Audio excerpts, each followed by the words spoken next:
Hello and welcome to event-driven use cases. You've heard a lot about event-driven architecture and event-driven integrations. Now, let's look at what you can do with what you have learned and what our customers, what we as SAP typically do in respect to event-driven architecture.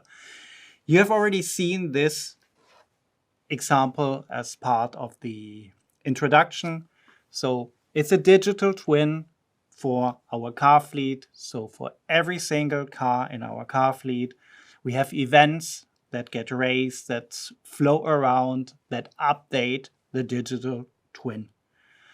The point is here that this does help the car fleet. Nevertheless, it was the first scenario that SAP has implemented, and SAP IT has moved forward. That they have come up with more and more scenarios. What I would like to point out here is get started. Identify a scenario that makes sense and then take the next step, and you will identify more and more use cases that make sense to you. Currently, there are a number of front-runner industries, and it's highly interesting to see which industries you see again and again. It's retail typically, it's consumer goods, it's travel, and it's pharma and life sciences. There are other industries that are looking into event-driven architectures, oil and gas, for example, and.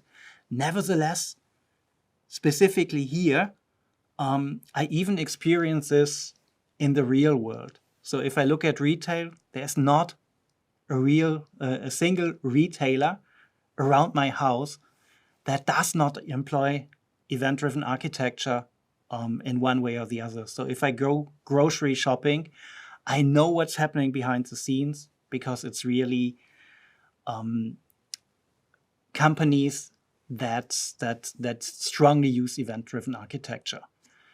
Travel, it's the same. Whenever I travel these days, I look at what's going on, and I can tell these companies are using event-driven architecture behind the scenes for informing customers about changes, for, in the end, steering customers to be on time, and.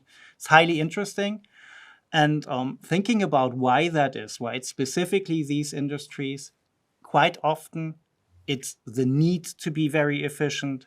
Quite often it's the real-time aspect to base your decisions on data that is completely up to date.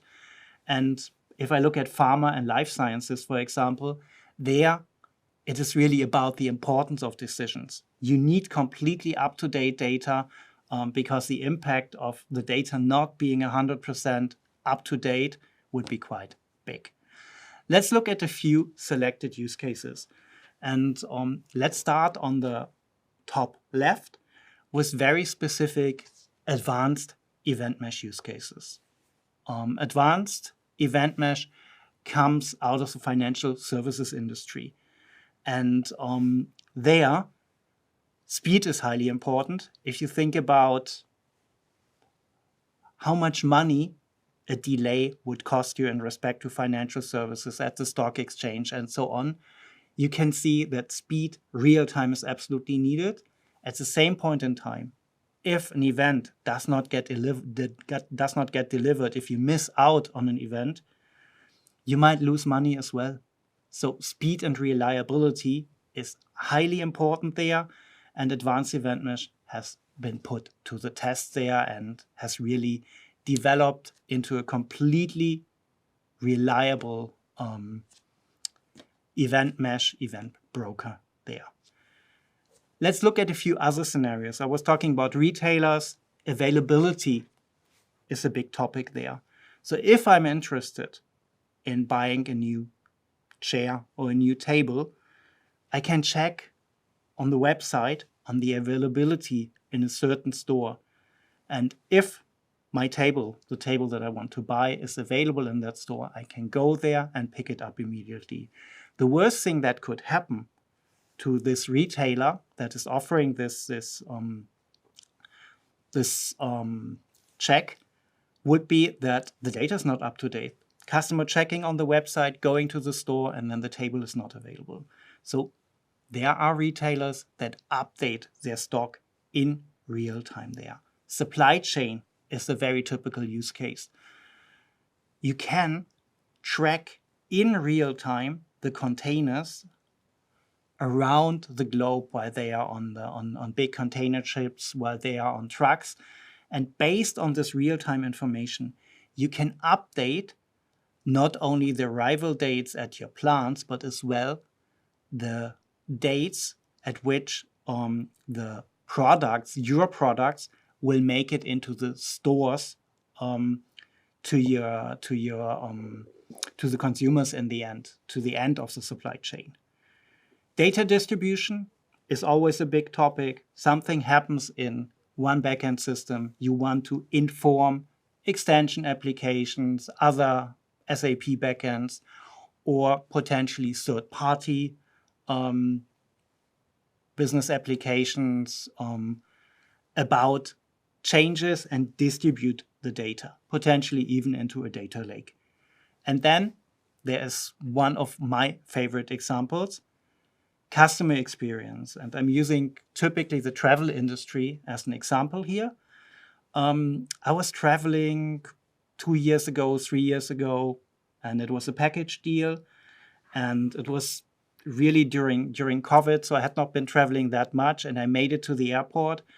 And we got in real time updates which gate to go to, when the flight was ready to board, when we landed at the destination airport, where to pick up the luggage, meaning which belt exactly to pick up the luggage at, where the bus was waiting to transfer us to the hotel. And on the way back, there was a delay of the flight. They gave us an update in real time. Sorry, your flight is delayed. You can go and have an extended breakfast, or you can still go to the pool, and in 2 hours you will be picked up. So that was quite nice, this customer experience perspective. And I later on learned actually that the company that we were traveling with was using event-driven architecture for this behind the scenes. One step further, and this is one thing I learned when we traveled to TechEd end of last year. So I was going to Las Vegas. There were different flights going there, connecting flights. And the approach was very similar. It's getting standard throughout the industry now. They were giving us updates, go to this gate, pick up your luggage at this belt, and so on. I took it as customer experience and was happy as always about it. What I did understand on that trip, though, is that you can use it for optimizing your business processes. And this is what the airline actually did from my perspective. They were making sure that the customers were at the gate on time, that they would board the plane on time, that the plane would leave on time. So this company was taking the next step. They were really optimizing their business processes, trying to save money and trying to make sure everything would work very smoothly. Again, later on learned that this airline is using event-driven architecture behind the scenes for that. Let's switch over, and I was talking about life science and pharma, how important it is to have this real-time aspect in mind. And there's a software as a service offering named SAP Cell and Gene Therapy Orchestration.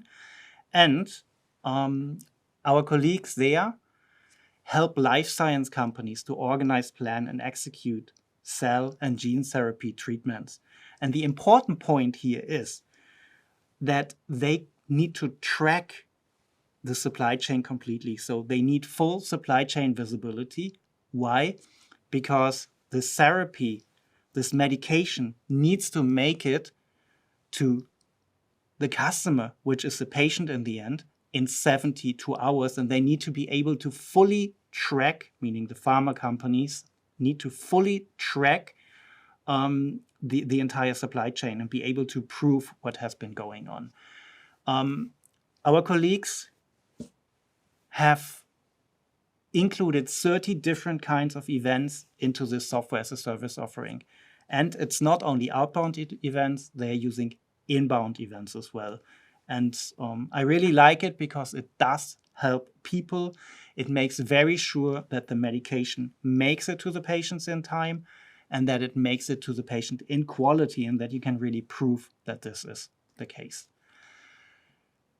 With that said, I think what has become quite clear is that event-driven architecture support quite a variety of use cases.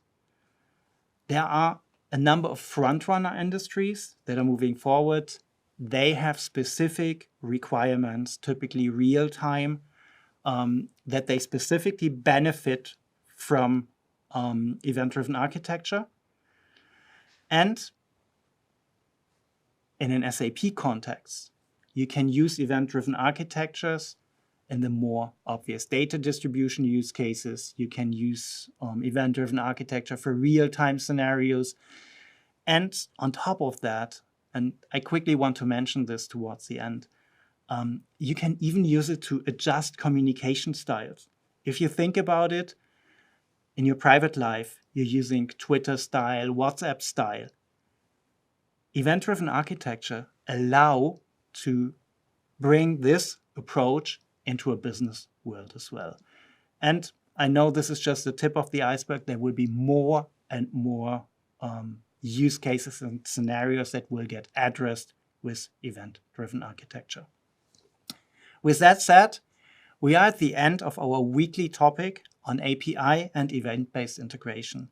I hope you had an insightful session, and I wish you the very best for your weekly assignment and the rest of the course. I hope that I will see you on the discussion forum. Thank you very much.